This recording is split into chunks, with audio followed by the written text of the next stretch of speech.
que tu es un Dieu qui parle. Bien sûr, tu parles à travers les Écritures, mais tu parles aussi à l'intérieur des cœurs. C'est tellement immense, Seigneur. Ça défie la raison. Et pourtant, c'est vrai. Et quand tu parles, Seigneur, c'est toujours pour guérir quelque chose. Alors, merci, Seigneur.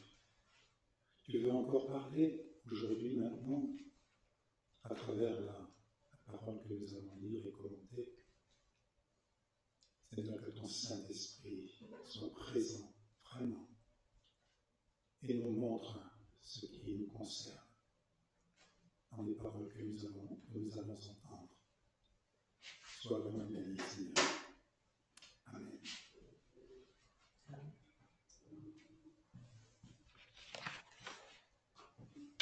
Aujourd'hui, je vais vous lire dans l'Évangile de Luc, au chapitre 10, une parabole que vous connaissez tous, c'est la parabole du bon Samaritain.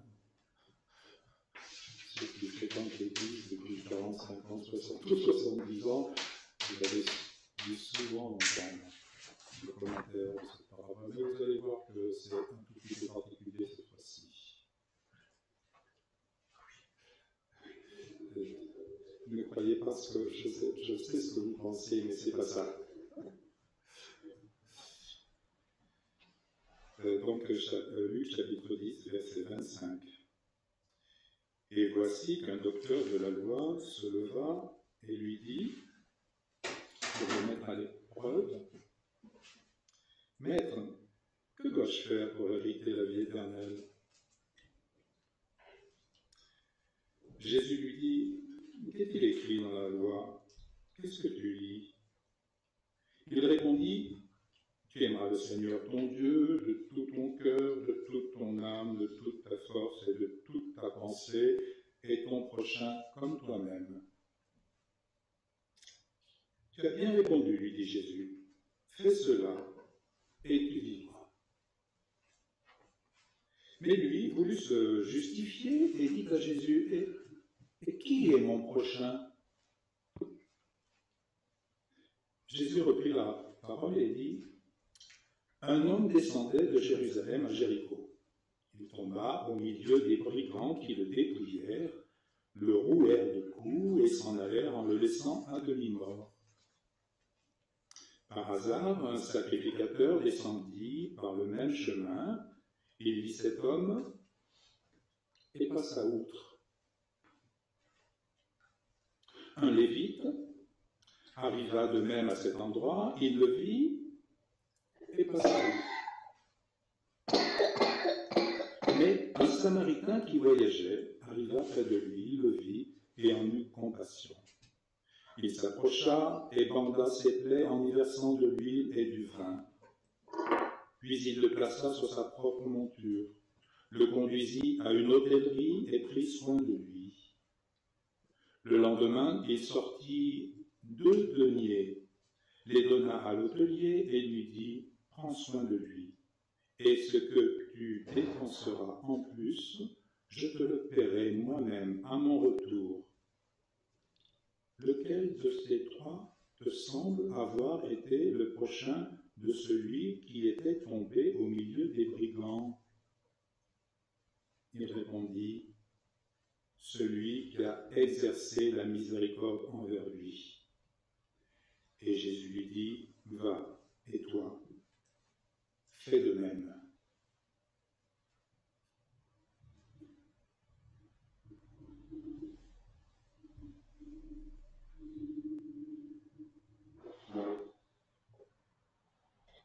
Là où je vous ai dit que vous pourriez être surpris, c'est que le texte que vous allez entendre, que je vais lire, n'est pas de moi, mais de quelqu'un que vous connaissez tous, Martin Luther King. ce pasteur baptiste qui a lutté toute sa vie contre la ségrégation raciale et qui a été assassiné le 4 avril 1968 à Memphis, dans l'État du Tennessee.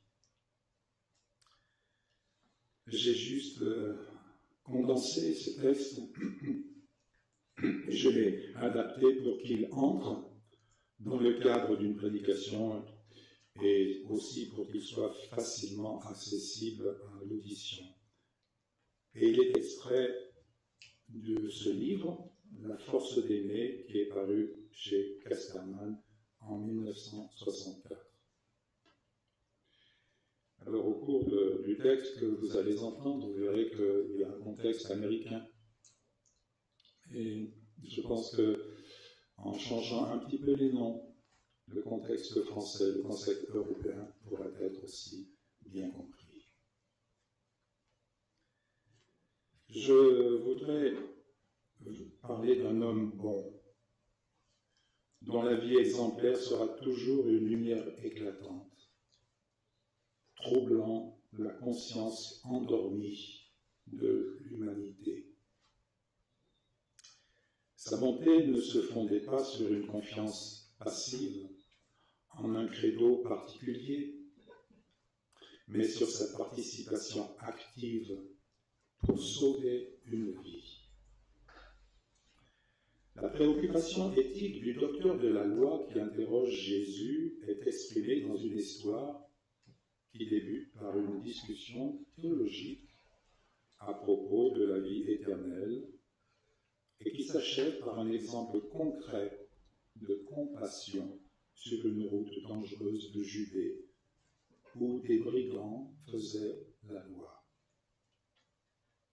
Cet homme a été formé dans tous les détails de la loi juive et il pose cette question à Jésus: Maître, que dois-je faire pour hériter la vie éternelle? Est-il écrit dans la loi? Qu'est-ce que tu y lis? Lui demande Jésus. Le docteur de la loi cite immédiatement Deutéronome 6:5. Tu aimeras le Seigneur ton Dieu de tout ton cœur, de toute ton âme, de toute ta force et de toute ta pensée, et son prochain comme toi-même. Alors vient la parole décisive de Jésus. Tu as bien répondu. Fais cela et tu vivras. Mais voulant se justifier, l'homme demande alors à Jésus: mais qui est mon prochain? Jésus ne veut pas se laisser entraîner dans une discussion théologique. Il raconte alors l'histoire du Samaritain. C'est comme si Jésus disait à cet homme, mais surtout à nous aussi, à moi, à vous: votre prochain, c'est celui envers qui vous agissez en bon compagnon. C'est celui qui se trouve dans le besoin, au bord de la route. Il n'est ni juif, ni gentil, c'est-à-dire non juif. Il n'est ni russe, ni américain. Il n'est ni blanc, ni noir. C'est un homme. Tout homme dans le besoin. Un homme sur une des nombreuses routes de Jéricho de la vie. Jésus définit donc le prochain non comme une formule théologique, mais comme une situation vitale. En quoi consistait la bonté du bon Samaritain? Pourquoi sera-t-il toujours le modèle d'une bonne relation? La bonté de cet homme peut être décrite par un seul mot: altruisme. Le bon Samaritain était altruiste jusqu'au fond du cœur. L'altruisme, c'est quoi? C'est le souci et le dévouement pour l'intérêt des autres. Le Samaritain était bon parce qu'il faisait de la préoccupation d'autrui la première loi de sa vie. Alors le Samaritain était capable d'un altruisme universel.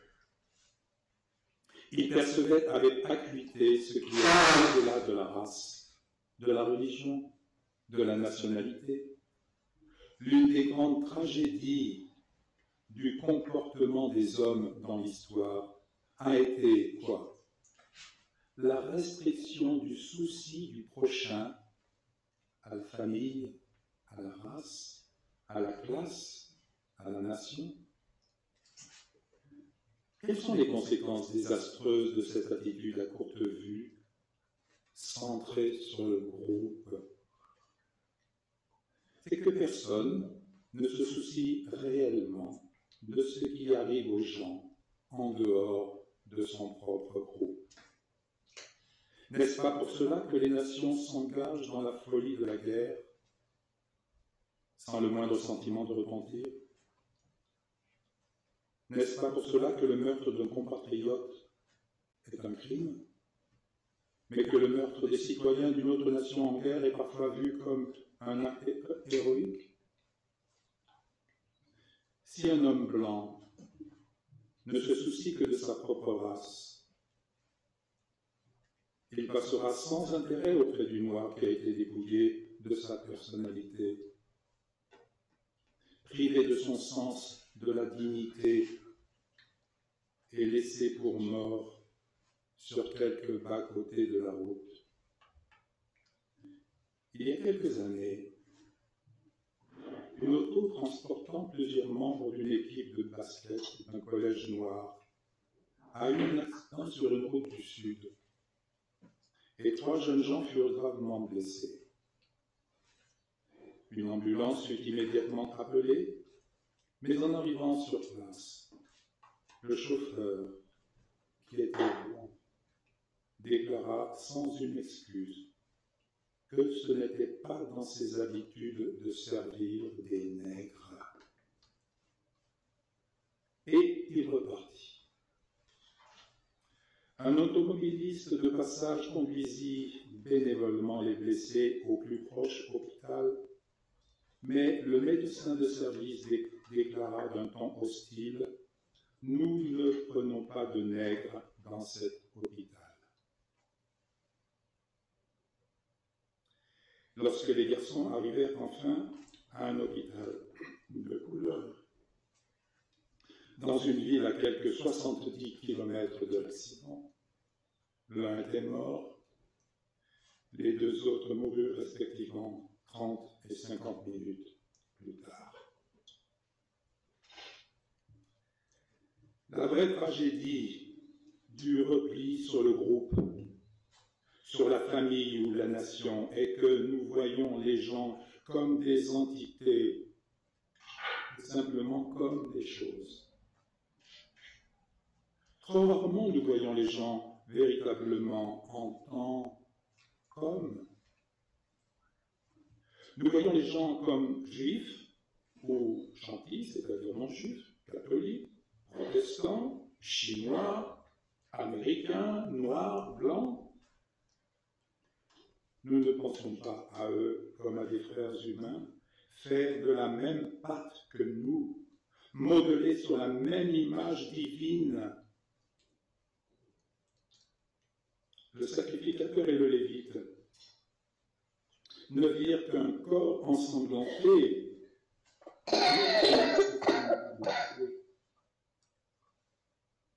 Mais le bon Samaritain nous rappellera toujours qu'il faut détacher de nos yeux spirituels la cataracte de l'exclusion des autres pour voir les hommes comme des hommes. Si le Samaritain avait considéré le blessé d'abord comme un juif,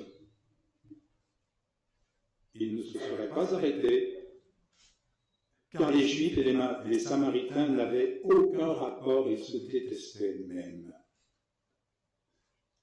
Il le vit d'abord comme un être humain, qui n'était juif que par accident. Le bon prochain regarde au-delà des apparences externes et il discerne les qualités intérieures qui rendent tous les hommes humains et donc frères. Le Samaritain était capable d'un altruisme universel, mais aussi d'un altruisme dangereux. Il a risqué sa vie pour sauver son frère, car la route de Jérusalem à Jéricho était dangereuse. S'il a tardé pour soigner le blessé, pouvait le mettre en danger d'être agressé à son tour. Le prêtre et le lévite se sont peut-être posé cette question: que m'arrivera-t-il si je m'arrête pour aider cet homme? Même s'il craignait pour sa sécurité, le Samaritain a renversé la question. Qu'arrivera-t-il à cet homme si je ne m'arrête pas pour l'aider? Le Samaritain était engagé dans un altruisme dangereux. Nous nous demandons souvent: qu'arrivera-t-il à mon emploi, à mon prestige, à mon rang, si je prends position dans cette affaire? Ma maison sera-t-elle dynamitée? Ma vie sera-t-elle menacée? Irai-je en prison? Albert Schweitzer ne s'est pas demandé: que deviendront mon prestige et ma sécurité de professeur d'université? Que deviendra mon standing d'organiste spécialiste de Jean-Sébastien Bach si je travaille avec le peuple d'Afrique? Il se demandait au contraire: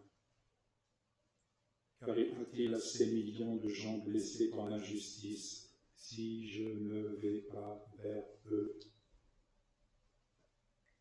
Le noir, confortablement intégré dans la société, ne se demande pas: qu'arrivera-t-il à ma position assurée, à mon statut de classe moyenne, à ma sécurité personnelle si je participe au mouvement pour mettre fin à la ségrégation?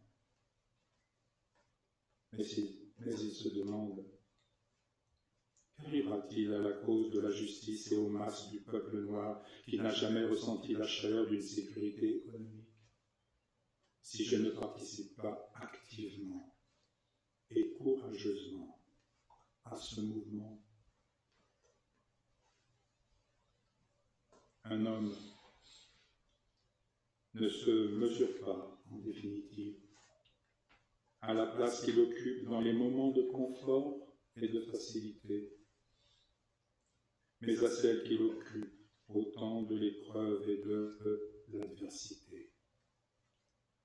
Le vrai prochain risque sa situation, son prestige et même sa vie pour le bien-être des autres.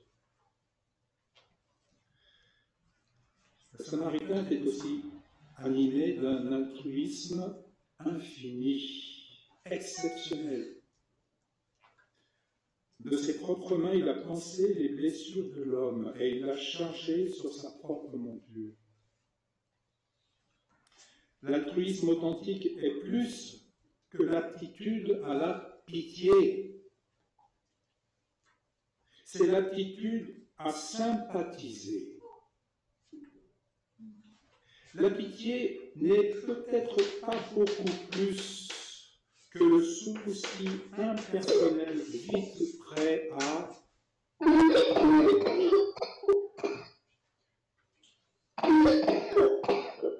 mais la vraie sympathie, c'est le souci personnel qui réclame le don de soi. C'est un sentiment fraternel pour la personne dans le besoin, pour sa peine, pour son angoisse, pour son fardeau. L'argent sans amour, c'est comme le sel sans saveur. Il n'est plus bon qu'à être foulé aux pieds par les hommes. Être un bon prochain requiert un engagement personnel. Une autre expression de l'altruisme infini du Samaritain a été sa volonté de faire plus que son devoir. Après avoir soigné le blessé, il l'a mis sur sa monture, l'a conduit à l'hôtellerie et a déposé l'argent nécessaire à son entretien, assurant que s'il y avait des frais supplémentaires, il y pourvoirait. Son amour était complet.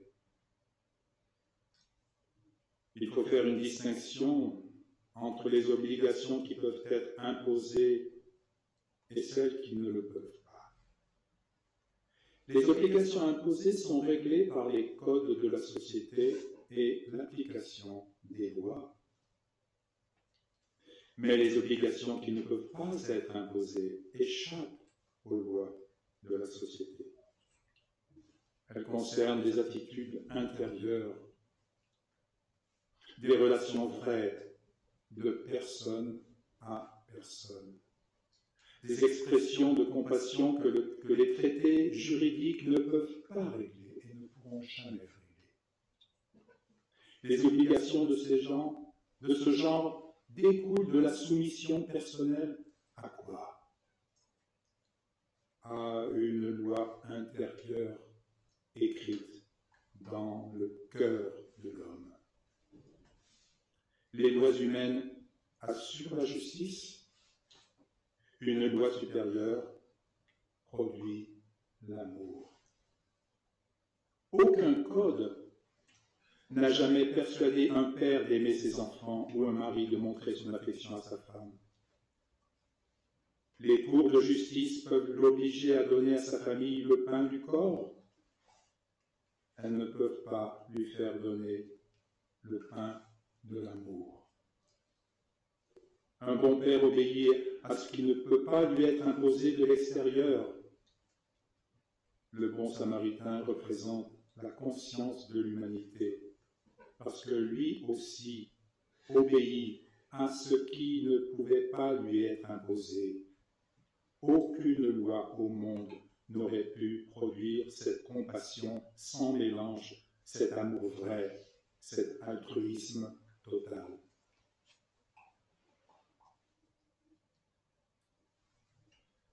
Dans notre quête d'un amour du prochain qui devienne une réalité, nous avons pour nous guider, outre l'exemple du bon samaritain, l'amour immense de Jésus. Son altruisme est universel, car il pensait à tous les hommes, même les publicains. On en a parlé dans la liturgie, même les publicains et les pécheurs. Il y pensait comme à des frères. Son altruisme fut dangereux, car il traversa volontairement les routes hasardeuses pour une cause qu'il savait juste. Son altruisme fut infini, car il choisit de mourir sur la croix. L'histoire ne peut nous fournir l'expression plus magnifique de l'obéissance à la loi qu'on ne pourra jamais imposer, la loi intérieure de l'amour.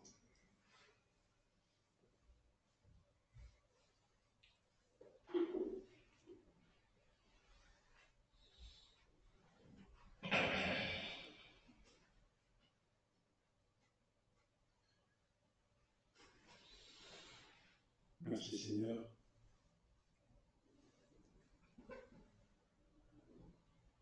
De nous avoir dit, par l'intermédiaire de ce frère noir, qui a été assassiné parce qu'il voulait la justice.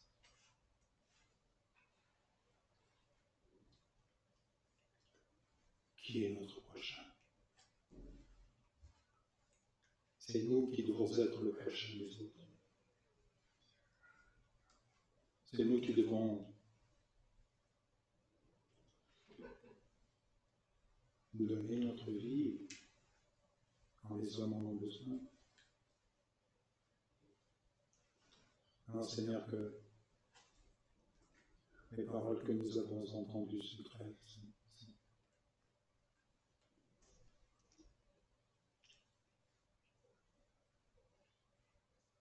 Reste bien dans nos cœurs. Que nous puissions apprendre à aimer, Seigneur. Que nous puissions apprendre à aimer celui qui en a besoin.